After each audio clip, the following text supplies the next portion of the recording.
Hi guys, Commerce with Mac here. Today in this video I'm going to explain you the Edexcel O-Level Accounting exam prediction.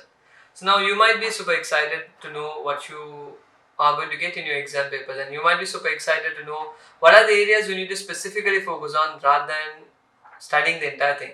If you ask me that if I need to get for a star what I need to study, I would always say study everything. But then this prediction is for the students who are planning to focus on to get a pass very fast, or maybe you are targeting a C or B within a short specific time. This video is going to be suitable.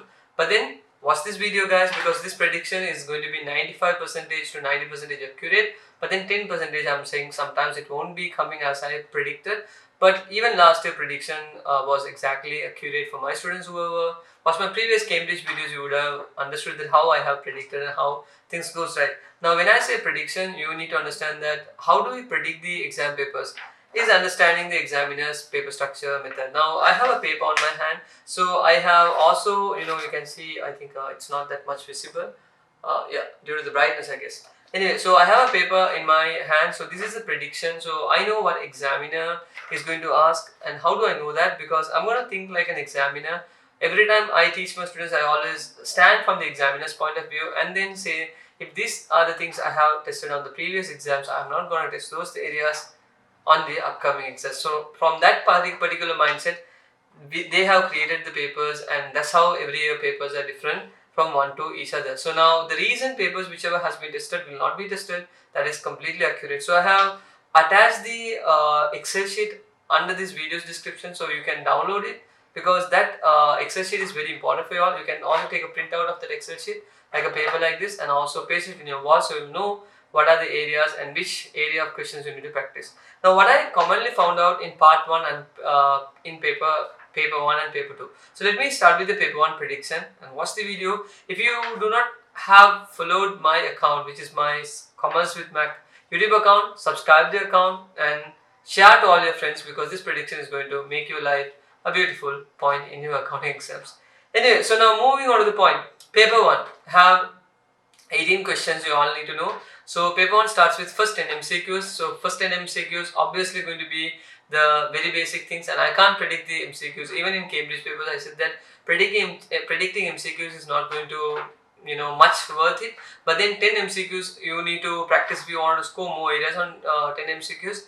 Take 10 years of papers, which is 20 set of papers, attempt all the MCQs. That's more than enough for you to go, and you will not miss out scoring in that area. So that's what you need to do. If you need to score on the 10 mark area, you should be able to practice as much as more as possible. Then starting with question number 11. So now section paper 1 has been divided into two sections. One we said as section A, second we said as section B. Section A has 10 MCQs and then 3 questions, which is question number 11 5 marks, question number 12 5 marks, and question number 13 5 marks. So question number 14, 15, 16, 17, 18 is going to carry 15 marks into 5, which is going to be 75 marks. So 75 marks for section B and 25 marks for section A. As I explained you, however, how to score in MCQ, let's move on to section A, question number 11, question number 12 and question number 13. Let's predict 2023 May June paper. Now I have gone through all the years from 2023 January, 2022 October, November, 2022 May June, 2022 October, November was not conducted for some reasons. That's the reason I went through 2022 May June, then 2021 October, November, 2021 May June, then I also went through 2020 October, November, and 2020 May June. So now these are the number of years, 6 set of past papers I have gone through, and I have seen the flow of questions has been tested repeatedly, and I found out certain question has been repetitively asked, which will be again asked. The first question which I am going to predict in question number 11 is going to be invoice. You might know that every paper will have an invoice question, like you need to complete an invoice, they will give a trade discount, you need to calculate and then finish it off. The second question I am expecting on question number 12, a 5 mark question is going to be irrecoverable debt. I have seen all the years of past papers have this question. You can see my analysis under this description of this video. You can just download the Excel and see how irrecoverable debt has been tested on all the papers. In all the papers that question is there, so of course it will be there in this question also. Third, I don't expect a complete bank reconciliation statement because last year, 2023 January, they requested a bank reconciliation 15 marks area. So this time it won't be coming to that point. So you can learn for 5 marks, but know the format to be in safe side.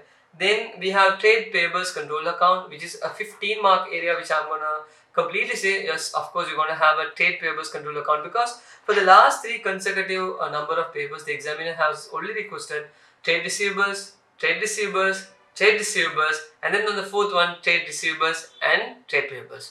And then if you see behind, trade payables and then trade payables. So when I go on to the backward, you can see that this is going as per the proper flow. So which means this time it's going to be trade payables, control, ledger account. So know and practice as much as possible. Specifically, I will request you guys to practice 2020 October, November, 2020 May, June if you guys are going to see 2023 May, June, because your paper is going to be similar to that paper. And then the next thing I also noticed that question number 14 was trade payables control account. Question number 15 I have predicted it can be 3-column cash book account instead of petty cash book account, because previous time they have requested a petty cash book account, and on the 2022 May, June they did not ask anything related to petty cash book account, neither they did not ask 3-column cash book. But in 2020 October, November they had a 3-column cash book. So you can see in 2022 they did not ask 3-column cash book. 2023 also they did not ask 3-column cash book. So you can expect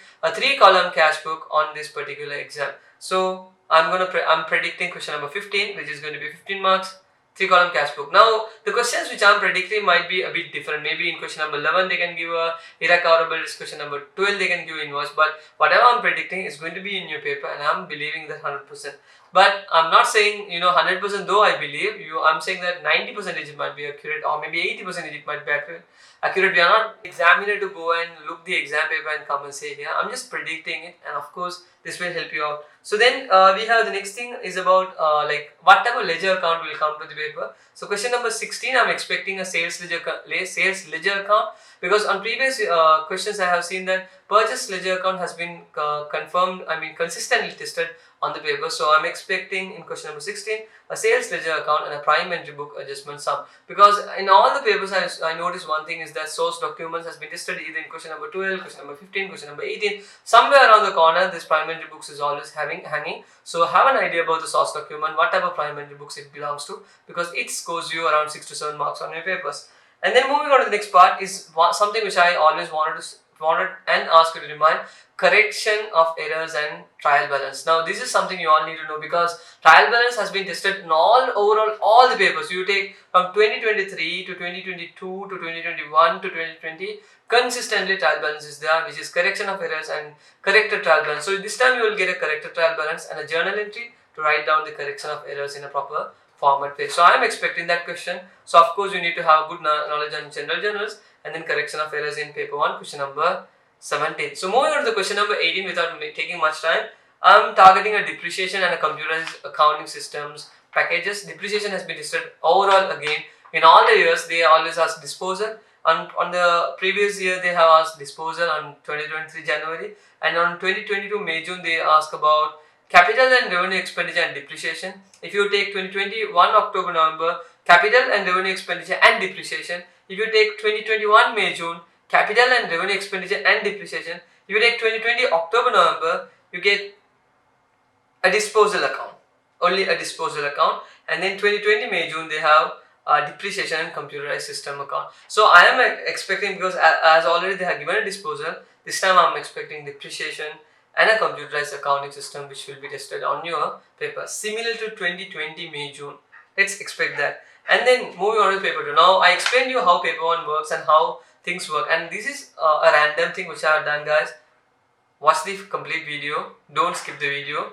Moving on to paper 2. So what are the areas you're going to expect? Now you might have a plan studying partnership account, you would have planned studying income statement, financial statement. Yes, it's good if you know those format, because those are going to be similar. But I'm guessing this time there's no partnership account on your papers. It's going to be a complete manufacturing account, because Leo and Hayat was last tested on 2020 May June and 2020 October November.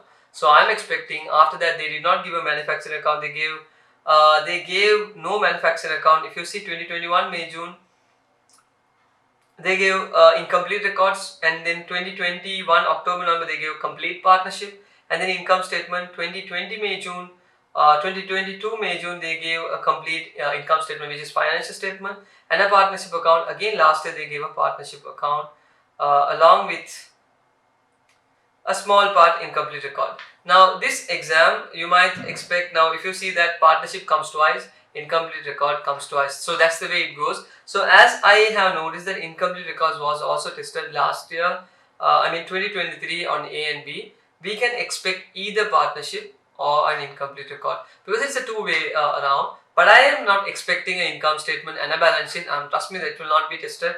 So either you will get a manufacturing account, incomplete record. If you get incomplete record, you will get equity account and liquidity ratios. If you get on the question number 2, if you don't get incomplete records, it will be partnership account, appropriation, current account, and a financial position. So these are the 3 things which I'm expecting, because 2021 October November they had a partnership complete sum, and again in 2022 May June they had a partnership complete sum. So there were 2 times they tested complete sum, and then they tested incomplete records again. So this time I'm expecting an incomplete record for 99.9%.